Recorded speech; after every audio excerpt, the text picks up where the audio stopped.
নজরকাড়া এই গোলাপি রঙের ফুলের নাম লিলিয়াম। শীত প্রধান দেশে এই ফুল চাষ হলেও ষড়ঋতুর বাংলাদেশে এই ফুলের চাষ একেবারেই নতুন।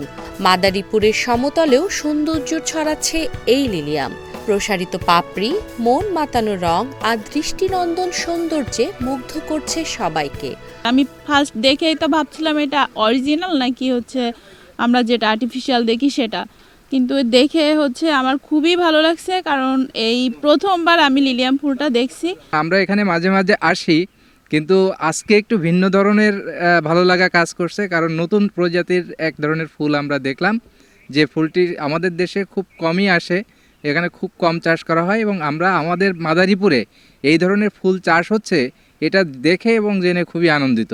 এটা ইউরোপের ফুল, বাংলাদেশে প্রথম চাষ হয়েছে বাণিজ্যভাবে, আশা করি যে ভবিষ্যতে চাষ হবে, এবং কি সুন্দর, ফুলটা খুব সুন্দর লাগতেছে দেখতে।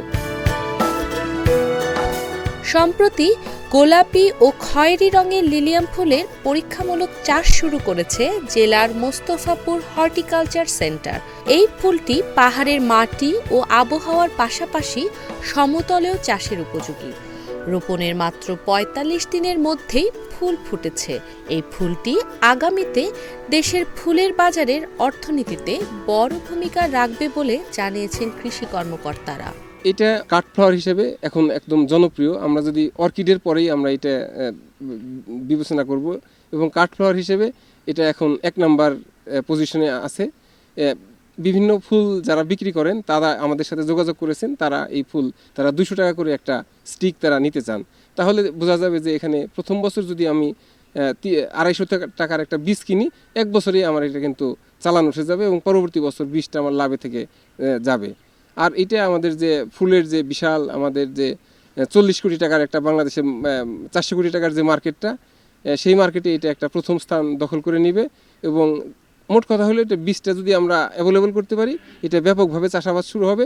এই ফুলটা আপনার লনজিভিটি বেশি হওয়ার কারণে আমরা এক্সপোর্টের দিকেও সামনে যেতে পারবো। গত ৮ অক্টোবর কন্দ রোপণ করা হয়েছিল ৫০টি গাছ। এখন সবগুলো গাছেই ফুল এসেছে। বাজারে প্রতিটি দৃষ্টিনন্দন লিলিয়াম ফুলের স্টিক বিক্রি হয় ৩০০ থেকে ৪০০ টাকায়। Jannatul Ferdous, independent digital.